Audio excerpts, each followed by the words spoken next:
सभी साथियों को नमस्कार। उपस्थित हूं आप लोगों के बीच में एक बार पुनः एक नई सूचना और विभिन्न जो युवाओं के रोजगार को लेकर के मुद्दे हैं। लगातार युवा सवाल कर रहे हैं कि आखिर युवाओं के रोजगार के लिए क्या किया जाए।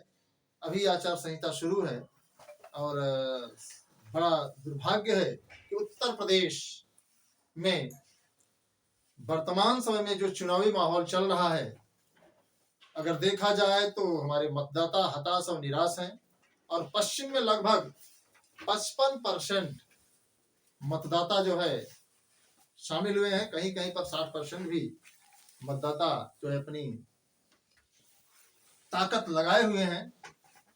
तो जितने भी हमारे साथी हैं, सभी साथियों से अपील भी है कि आप लोग मतदान करने अवश्य जाएं, जिससे कि आपके मत के आधार पर ही नेता, मंत्री, विधायक तय होकर के आए।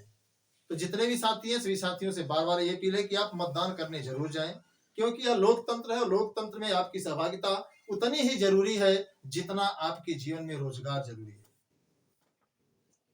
आगे हम आप लोगों से बात करेंगे तमाम भर्तियों को लेकर के, चाहे टीजीटी पीजीटी हो, चाहे एलटीजीआईसी हो, जूनियर शिक्षक भर्ती हो, पुलिस भर्ती हो, या फिर लेखपाल, दरोगा, एसएससी, बैंक, रेलवे, तमाम विभागों में जो पद खाली हैं।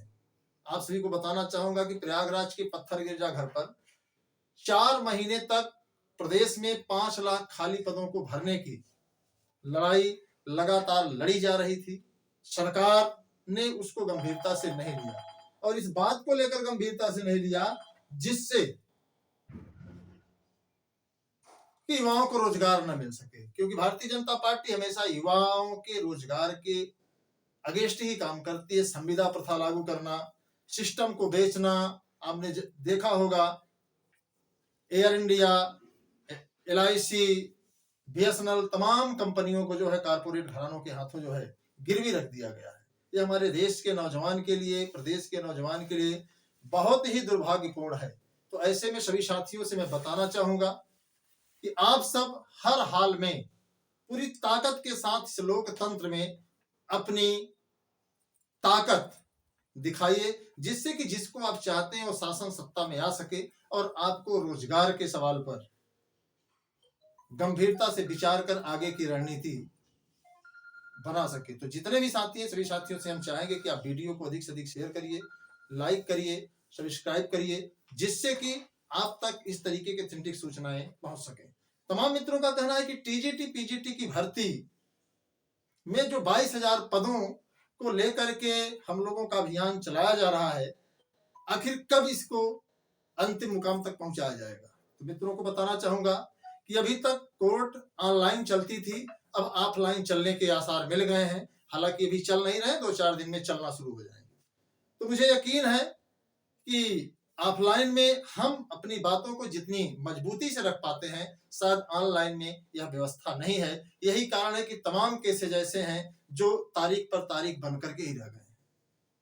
कुछ साथियों का सवाल है कि सुप्रीम कोर्ट में बात कही जा रही थी, तो मैं उन सभी साथियों को स्पष्ट रूप से बता देना चाहता हूं कि यह हमारा प्रयास हुआ 1-2 साथियों के साथ जो चयनित शिक्षक थे, जिनको तदर्थ के पदों पर बने रहने के कारण ज्वाइनिंग नहीं दी जा रही थी, वे सुप्रीम कोर्ट गए थे और उनको हमने पूरी सलाह दी थी कि जाकर एक बार आजमा ले। तो सीधे सुप्रीम कोर्ट ने एक शब्द में कहा कि आप यह मुद्दा, यह मामला हाई कोर्ट के माध्यम से लेकर के आए, तभी संभव हो सकता है, ऐसे नहीं होगा। तो ऐसे में आप सभी को बताएं कि हम सब मिल करके हाई कोर्ट में भी लड़ेंगे और आवश्यकता पड़ी तो सुप्रीम कोर्ट में भी लड़ेंगे। यह लड़ाई सिर्फ लड़ाई के लिए नहीं, बल्कि यह लड़ाई जीत के लिए है। 22,000 टीजीटी पीजीटी के पद आने वाले विज्ञापन में मजबूती से जुड़े और आपको रोजगार प्राप्त करने का एक अवसर मिले। और टाइम बाउंड आदेश, जिस तरीके से आपने देखा होगा कि युवा मंच टीम ने लगातार प्रयास करके 2021 के विज्ञापन को 5 महीने में ऐतिहासिक स्पीड दी है। अब 5 महीने में भर्ती पूरा हुई। तो आप सब इसको गंभीरता से समझें और केवल सिर्फ और सिर्फ हमारा उद्देश्य नहीं है कि हम न्यायालय में जाएं और न्यायालय में हमें मात मिले और फिर हम सब जो है मौन होकर के फिर बैठ जाएं। हमारा आपका प्रयास सही दिशा में होना चाहिए और यह लड़ाई सही और तार्किक होनी चाहिए।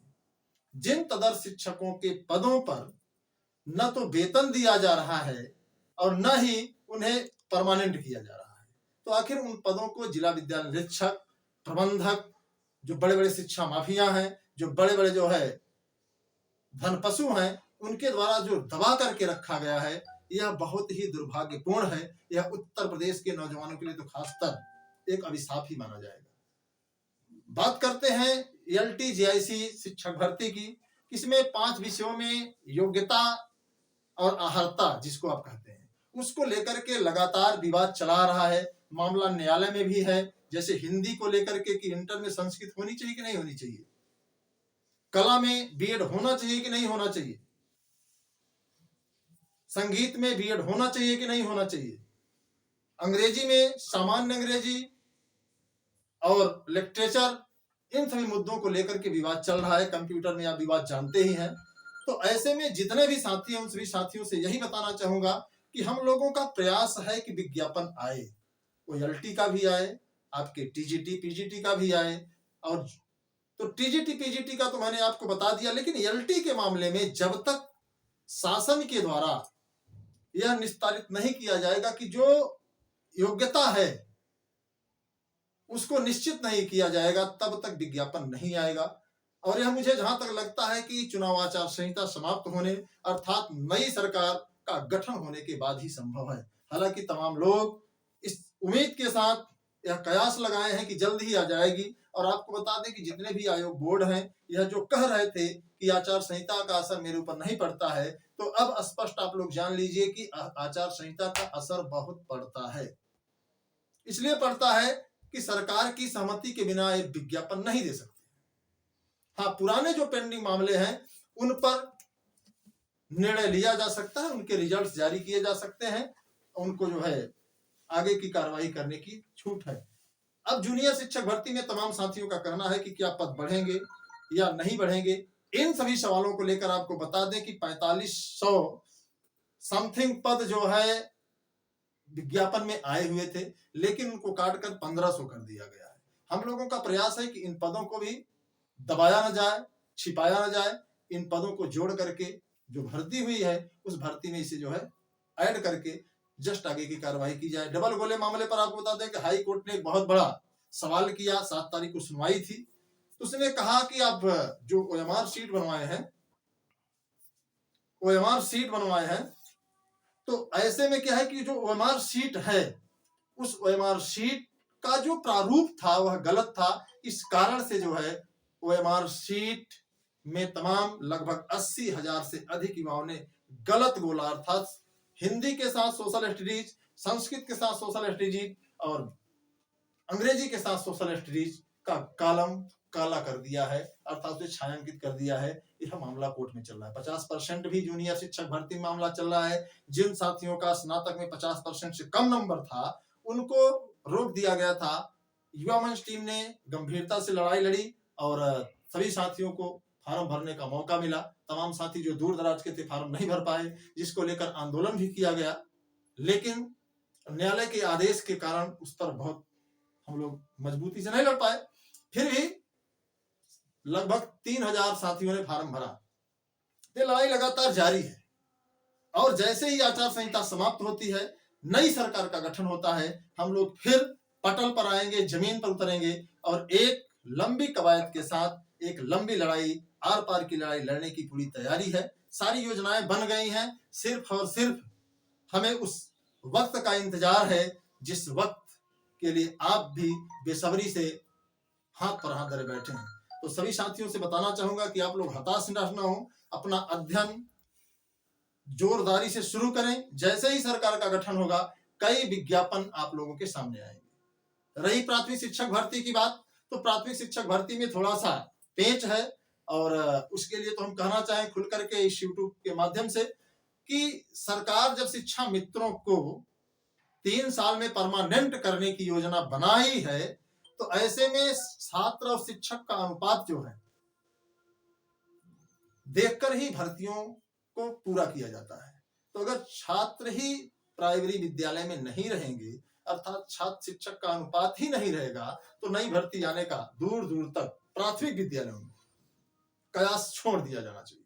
बाकी अन्य जो विभाग हैं, सभी विभागों में लगभग 5 लाख से अधिक पद खाली हैं। हम लोगों का प्रयास है कि उन 5 लाख पदों को भरने के लिए चाहे जो भी सरकार हो, हम लोग उससे लड़ेंगे और भर्ती पूरा करवाने का पूरा प्रयास करेंगे। इसी के साथ सभी साथियों को बहुत बहुत धन्यवाद। नमस्कार। इंकलाब जिंदाबाद।